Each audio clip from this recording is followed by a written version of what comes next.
Hey guys, welcome back. Tisha here, back for another chapter reading of Shattered Dreams. Go ahead and do me a favor and hit the like button as we jump into chapter 12 entitled Hope. After I left Lane, I was so devastated I could hardly function. I had loved Lane beyond description. He'd been my completion, my solace, my confidant and friend. He was everything I'd ever dreamed of. And now he left me with a broken heart. I cried every time I thought of him. At times, the heaviness I felt in my heart left me gasping for air. Losing Lane was far worse than a death. In fact, death would have been sweet in comparison to the humiliation and disappointment I was feeling. They say it's better to have loved and lost than to have never loved at all, but I questioned that statement. I could hardly comprehend that it had been 5 years since he came into my life. Walking away from him was like taking me off the respirator. It eventually led me into a deep depression, seeming to suck the life right out of me. In the following months, my daily coke with my best friend Linda appeased my troubled spirit only momentarily. The raw memories were robbing me of any hope for a future. Hauntingly, death beckoned, offering me a solution to my dilemma. So once again, it sounds like she is in this despair, this depression, this stage in her life where she doesn't want to be here. But I could be wrong. Let's keep reading. Only in my sleep did I experience peace. But upon awakening, I'd be forced to live with unfulfilled longings. Sporadically throughout the next few months, insomnia kept me awake many a night. So I spent endless hours pleading with my maker for answers. Shaky, exhausted, and desperately yearning for sleep, I made one final petition. Who is there in life for me? Oh God, don't you have someone I could share my life with? It's like she's so desperate. Like she's so desperate to be loved that she doesn't give herself the opportunity to figure out who she is and love who she is before she's trying to seek something else out. It's not really that good of an idea to me, but who am I? Immediately, I silenced my questioning mind when a thought in my head said, "You'll find him. His name is different. It starts with an H." I purposely slowed my breathing, hoping to hear more. In relieved wonderment, sleep finally enveloped me. It helped my weary body. Knowing I had received a clue, I began my silent quest. It sounded even too far-fetched to share with Linda. She might think I was going over the brink. For the next 5 months, whenever I had an opportunity, I'd take my pen and doodle, mostly when I was eating or having coffee. My pen wrote incessantly as I racked my brain for every name I could think of that began with H. So you hear that you're supposed to be with somebody whose name starts with H. And rather just letting it go with the flow, you're going to write a whole bunch of H names and see if you come up with the right one. Once again, why are you so focused on finding a man? I knew a Harvard and a Harvey, but both were polygamous, and that scratched them off my list. I penned Hank, Henry, High, Hugh, Hybie, Hilton, Hans, Henrich, and Hubert. I felt like I was playing bingo, but hadn't completed my line yet. I received many premonitions before in my life, so I knew better than to question this one, especially when it was so loud and clear. I was 100% positive that I heard correctly. The months slowly dragged by as I continued to write new names that popped into my mind. How old are we, girl? Like, seriously, I get it, Irene, but some of her things To be in her late 40s and to be writing down names of her possible love, it just seems rather adolescent to me. Anyways, I'll continue. The months slowly dragged by as I continued to write the names that popped into my mind. Harry, Hines, Heath, Hoyt, and Helmet. Faithfully, I pursued my quest, hoping I would meet a man whose name was written on my list. I kept my antennas on full alert, believing the right person would come soon into my life. On a Sunday in October 1987, my friend Jenny Langford invited me to accompany her to England for a month. Her son was unable to go with her the last minute, so she said she paid to change the name on the ticket, allowing me to join her. She assured me it wouldn't cost me a cent. We stayed at her mother's, so there would be no hotel expenses. All I needed was money for souvenirs and bus fare. I jumped at the opportunity. One of my dreams was to return to England. I traveled to Europe 8 years earlier with my oldest son, Andre, and my late husband, Verlin. It was a whirlwind trip to 16 countries in 2 weeks. We traveled by Eurail, trying to take in all the scenery. The rush made it almost impossible to enjoy any one country. On my return, I confided in my children that at some future date, I'd return to England where I could stay a full month and take in the culture and history. Now my dream was coming true. I packed my bags, leaving my daughter, Barbara, in control of my 6 other children. I bid them goodbye and then flew from Los Angeles to Heathrow Airport. With Jenny. The 13-hour trip gave me ample time for us to get reacquainted. She lived in Sonora, Mexico. I don't know if I said that right. Sonora. A 5-hour drive over the Sierra Madre Mountains. We became friends at our first introduction several years before. Though Jenny and I had seen one another at only funerals, weddings, and holidays, we still found time to promote our friendship. Jenny knew me well enough that she could still detect my hidden pain. She displayed such empathy. During our long trip, she expressed her love and concern.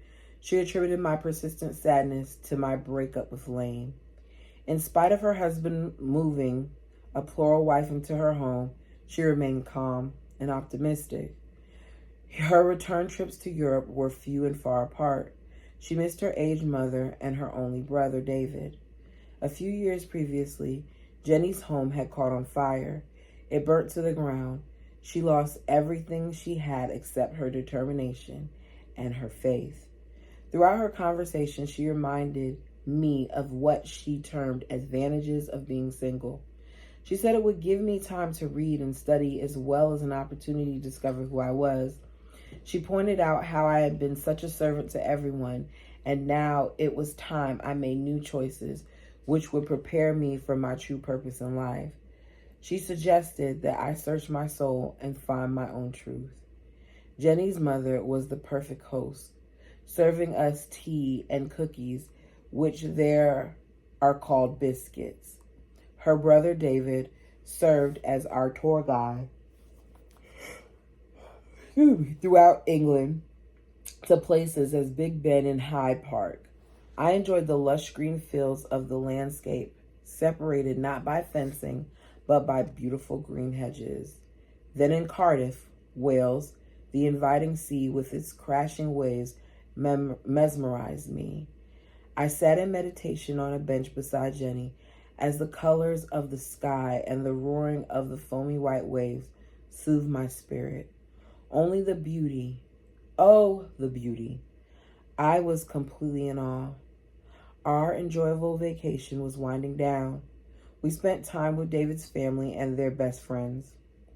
One evening, at a fashionable English restaurant, at our farewell gathering, we were high-spirited, all drinking wine, as laughter drowned out my longings for home. I recognized the lovely strains of piano music I'm making up words, y'all, of piano music by Richard Clayderman playing. I owned and enjoyed that very tape, which I'd listened to many a night with Lane. The nostalgic love song pierced my heart as I quietly fought to keep tears from flowing. David spoke boldly. It's time to go. I see Irene has become too quiet. She will be falling asleep if we don't head for home. Jenny picked up on my sadness as we walked arm in arm into the vehicle. Are you okay, Irene? You're not feeling bad, are you? I didn't want to admit the truth. No, I'm just zonked. I haven't had enough sleep because I've been gallivanting around with you. We chuckled while I lightened up on the route toward the house. I said goodnight to Jenny, expressing my deep felt appreciation for allowing me to spend time with her and her family. I gave her a hug, then retreated in the upper bedroom. I was thankful I was sleeping alone where no one could hear me cry. I pulled the sheet over me, lying face down in my pillow. I tried smothering my sobs. Once calmed, I cried out to God in prayer. I can't take this anymore. I want someone to share my life with. I've thought of everyone. It all comes back to her wanting somebody. I don't know. I just don't think it's healthy, but maybe that's me. Y'all tell me what you think.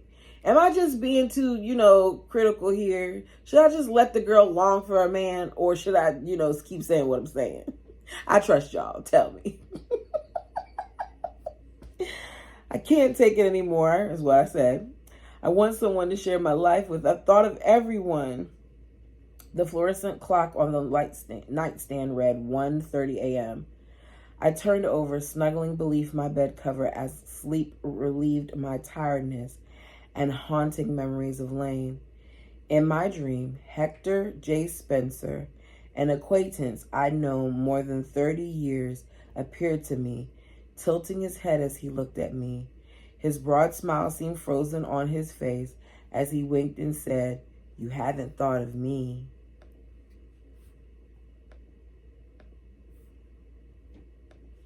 The shock of seeing him woke me up.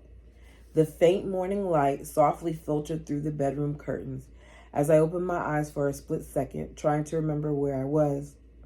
Then it hit me. I sat up in bed, seeing Hector's face in my mind again. I felt as though I'd explode with joy, all because of see, I can't do it. Okay.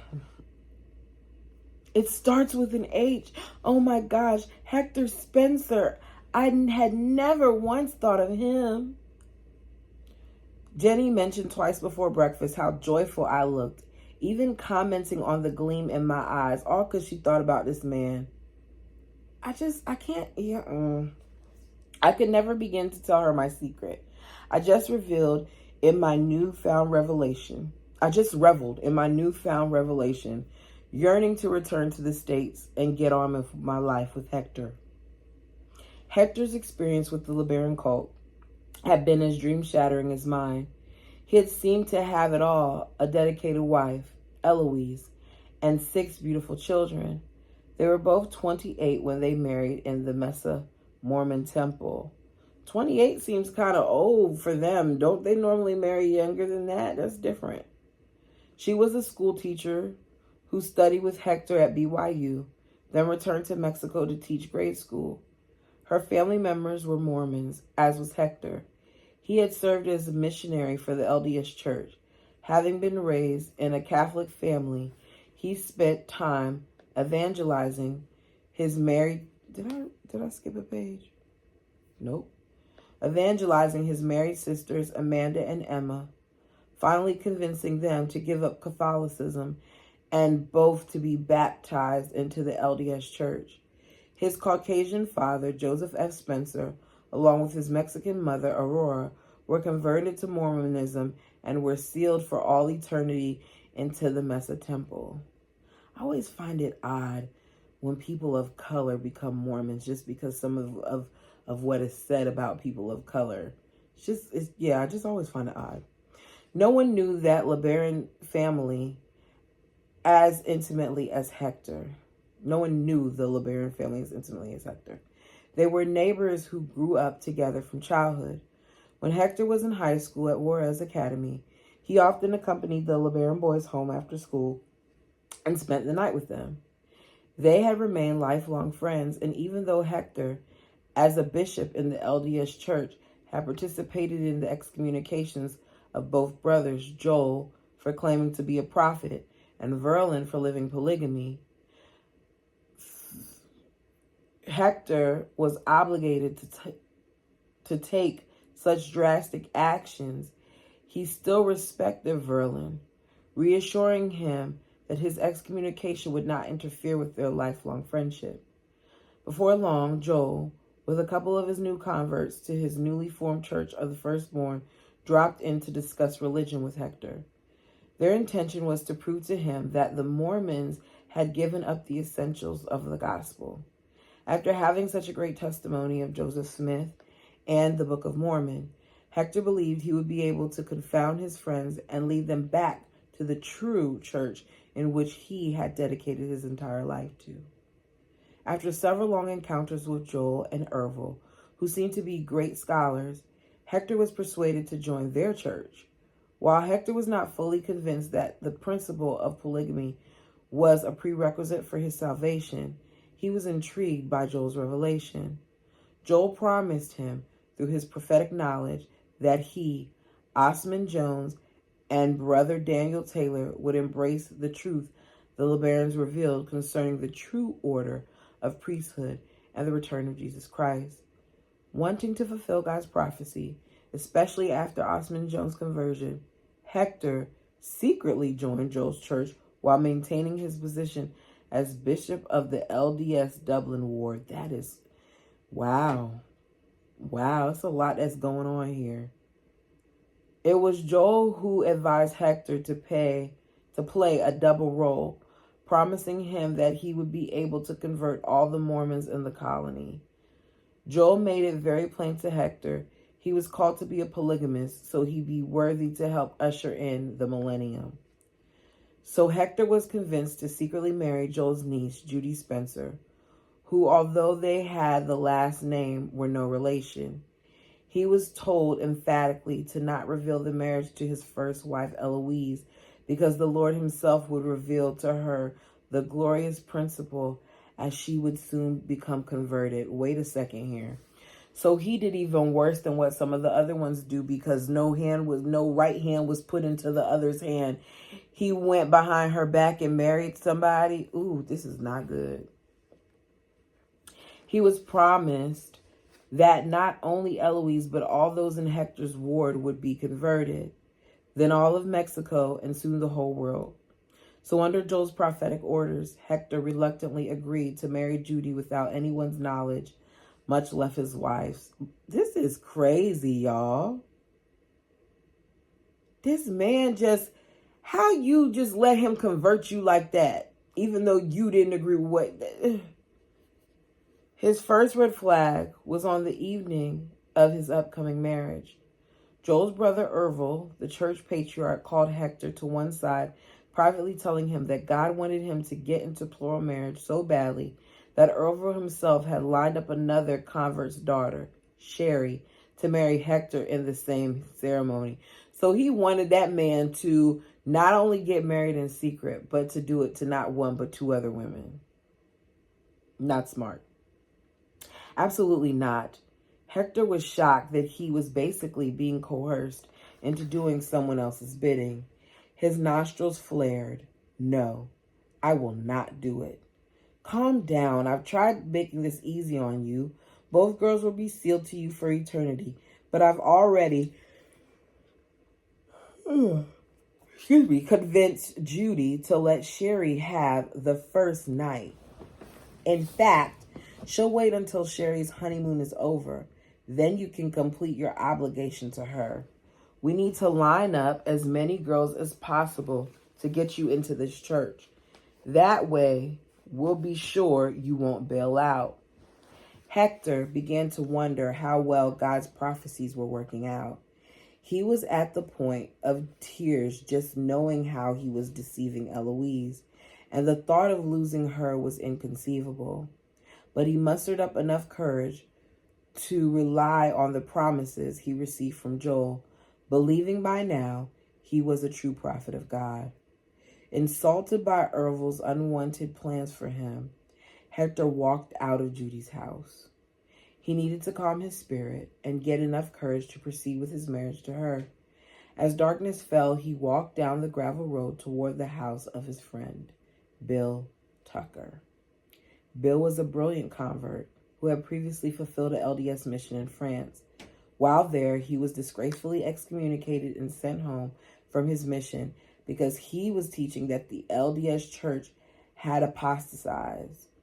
It was he who'd so convincingly cinched the final deal in Hector's conversion.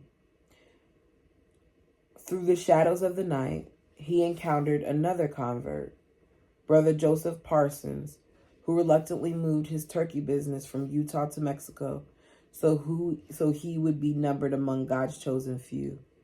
They met on several occasions. Joseph Parsons could sense that something was amiss with Hector. So why are you in a suit on a day when there's no meetings to attend? Weary with anxiety, Hector revealed the predicament he was facing, hoping Joseph would understand and maybe advise him on what he should do. Hector revealed to Joseph, who was in his early 50s, that he had just turned down his opportunity to marry the pretty brunette 19-year-old Sherry. Joseph was elated. Oh boy.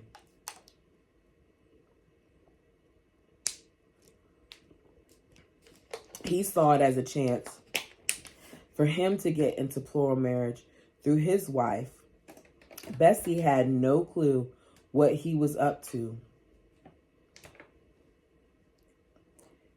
Hector's second red flag was raised high when immediately Joseph claimed God had given him a revelation to marry Sherry. What?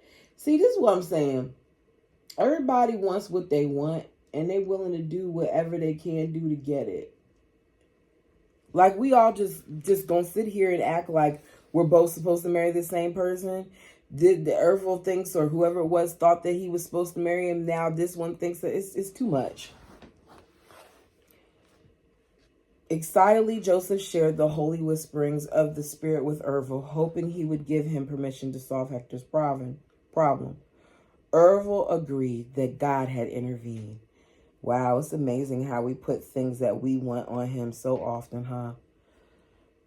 Plans were revamped, and Hector married Judy on June 21st, 1965, in her home with only her father and mother as witnesses, while the prophet Joel performed the ceremony. Later, around midnight, Joseph Parsons was secretly married to Sherry. Hector felt like he was in a tug of war because his only chance to get to see Judy was once or twice a week. Hector convinced Eloise that he needed to drive to Galena, where Joseph was raising masses of small turkeys. It's just like, how can they feel like it's okay to be so deceitful, that it's all right for this man to sneak around his wife's back, get married, then continue to sneak around by seeing this lady? This is adultery. He's cheating. It was a believable story, since Joseph had given Hector the position of overseer of the large flock. He told Eloise he was going to the turkey farm to feed and watch over the birds. So Hector would spend time with Judy, then return home to Eloise in Dublin around 3 in the morning. His concerns grew to a greater magnitude as Judy's tummy protruded. He feared their secret was about to be revealed. Oh my goodness. So not only did you secretly marry this woman, but now she's pregnant, and your wife still doesn't know that you've married this woman and that she's pregnant. He agonized over the day when Eloise would find out what he had done to her. His only consolation was that he felt he was doing what God had required of him, and that God would reveal his plan to Eloise. When Judy's water broke, so did the news. Judy's mother privately confided to the doctor, and a prominent Mormon friend that Hector Spencer was the father. The doctor couldn't fathom that the bishop of the ward was living in sin. Right, you're supposed to be the bishop of, I believe it was the LDS church. And here you are in a polygamous marriage that nobody knows about. And you have a baby on the way. He told Eloise immediately, but she didn't believe a word of it. The explosive accusations hit everyone in Hector's congregation like a grenade. The never-ending gossip was shockingly revealed to everyone who knew Hector. But Eloise believed the lies which were being circulated were unfounded. Not her husband, not a devout Mormon. Believing there wasn't a drop of truth in the scathing rumors, she confronted Hector. No words can describe the pain and disappointment Eloise felt when Hector admitted it was true. She actually shunned the LeBaron boys when Hector invited them to her home to squabble over religion. Now she felt violated that Hector hadn't listened to her. He allowed these men to deceive him. Yeah, no backbone whatsoever that you allowed this thing to play out like that. Hector's salvation hung in the balance, and her dreams of being a family unit throughout all eternity were squelched. Just days before, Hector and Eloise received a wedding invitation from his nephew Rudy, who lived in the state of Washington. Both of them planned on attending, but with this sickening knowledge that he'd hidden from her, she refused to go. So Hector drove by himself to accompany his family in the celebration, believing it may be the last invitation he'd ever receive. He figured after they all got wind of his apostasy and what they were considered an immoral and illegal act by entering into polygamy, that he'd be shunned forever. He walked on eggshells during the reception, hoping not to be confronted by his family for his surprising actions. Luckily, no one ever mentioned there was a problem, though they already knew the facts. On his return home to Mexico, he dropped by Eloise's sister's home in Nephi, Utah, or is it Nephi? Nephi. The surprise was on him. His 6 children came charging out of their aunt's house when they saw their father drive up. He was in the process of kissing and hugging them when Eloise exited the house. "What are you doing here?" he asked. "I told you I was leaving you, and I have." His oldest girls told him how the bishop's counselors arranged and helped them move out of Mexico. He sobbed for hours until he could barely see while driving. It took 2 days before he returned to his and Eloise's empty house in Mexico. He gathered up his necessary belongings, taking them with him to the LeBaron colony, where he and Judy lived in a small rented house. Darkness flooded his soul. His faith in the Mormon God was hanging like a thread ready to snap. Hopelessly decimated, he reached into the recesses of his mind. "God, why did you let me down? I always trusted you.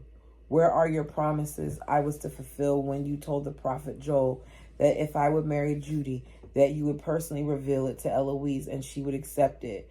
That's because Joel ain't no prophet and it wasn't revealed to him. They just wanted you and you fell for it like a dodo.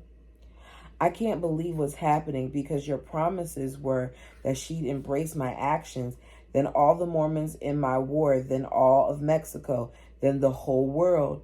You said when these things transpired, I'd be on the front ranks at ushering in of Jesus Christ. Oh God, what have I done?"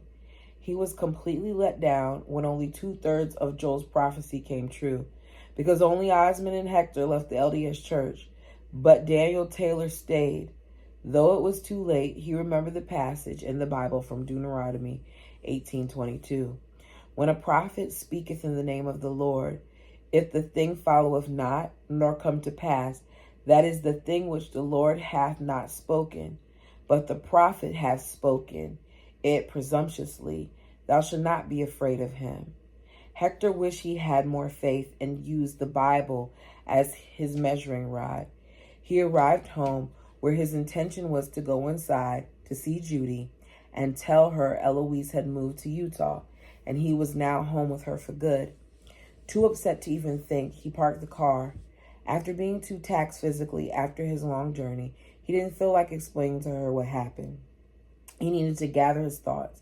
It was not completely dark yet, as fading colors of magenta, flaming red faintly streaked across the sky. So he decided to walk to Bill Tucker's home, hoping he'd be able to say something that would give him peace of mind. Alma, Joel's older brother, who was at the Bishop's in Colonial LeBaron, approached. "How are things going, Hector? I haven't seen you in town for a while. Are you doing okay?" "I'm just on my way to see Bill Tucker. Do you know if he's in town or not?" "Haven't you heard? Bill apostatized and moved away from the church completely." In shock, Hector was traumatized by the unexpected news. It was Bill who persuaded him to get into the mess in the first place. Hector made his way back to Judy and told her that his short conversion to the Barons was definitely terminated.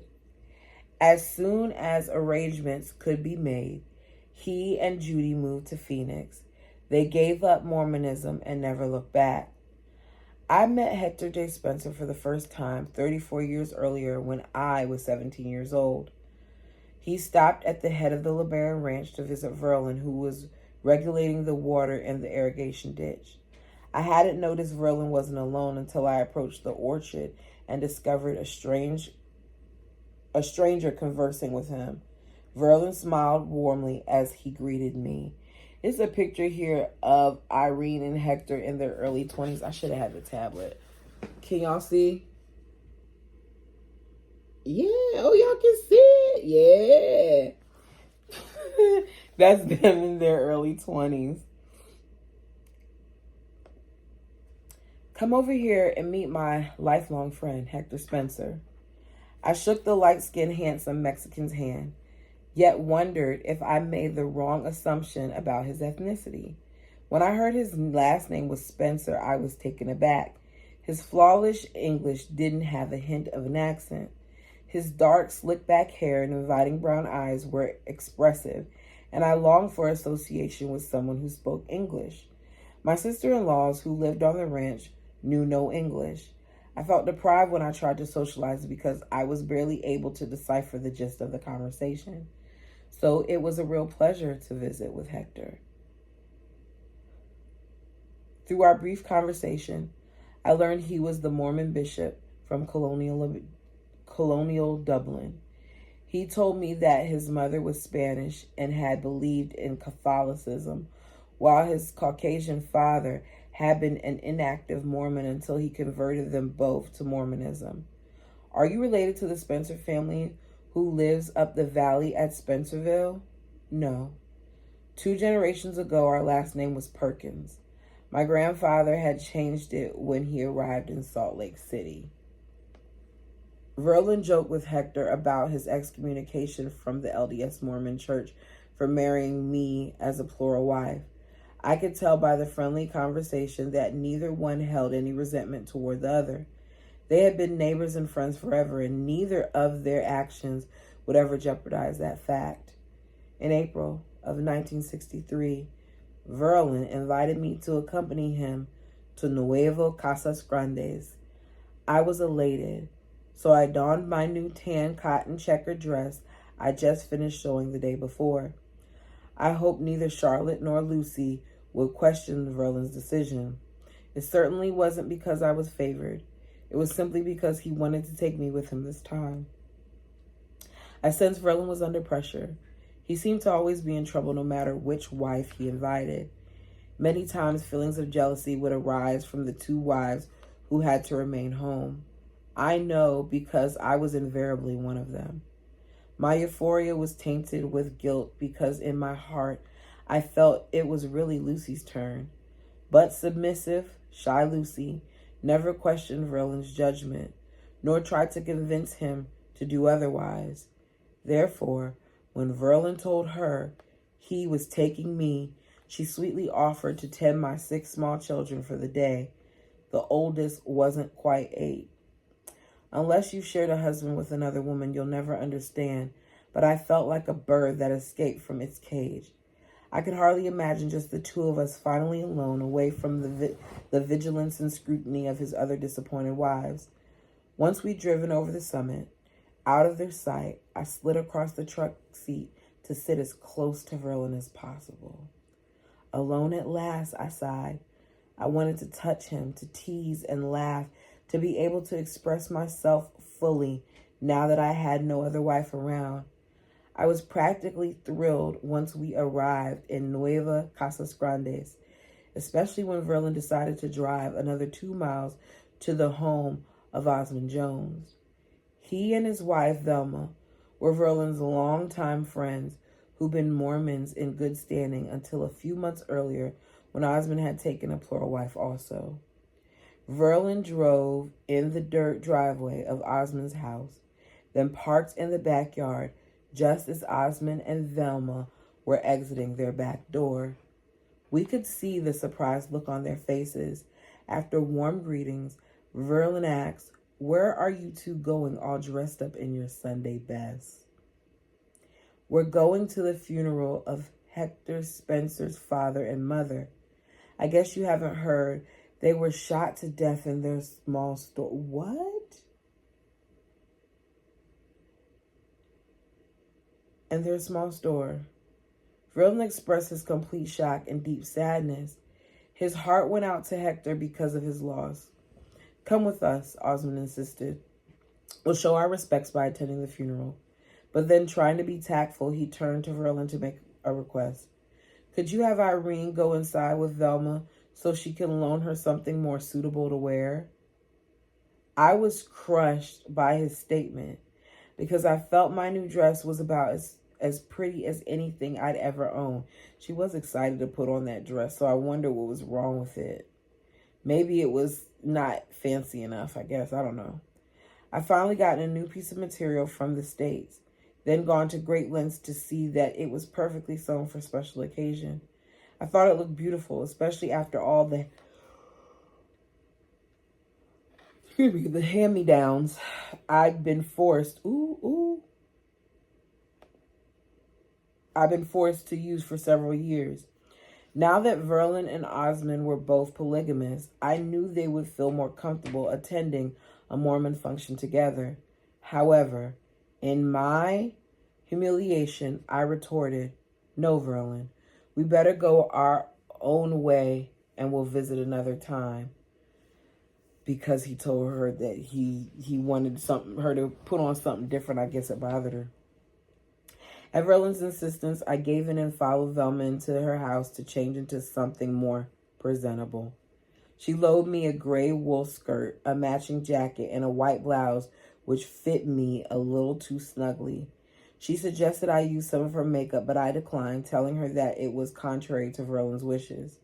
The 4 of us drove to the school gymnasium where the funeral was being held. I felt conspicuous and completely out of place, knowing all eyes were on the 4 of us. We were considered outcasts because of Verlin's and Osmond's excommunication from the LDS Church. Most of the congregation had known Verlin through his childhood and high school years. Even though it was common knowledge that he'd become an apostate by living plural marriage, people were still civil enough to shake his hand. I was reluctant because I knew they surmised I was the plural wife who caused Verlin to lose his membership in the LDS Church. I felt their disdain and condemnation.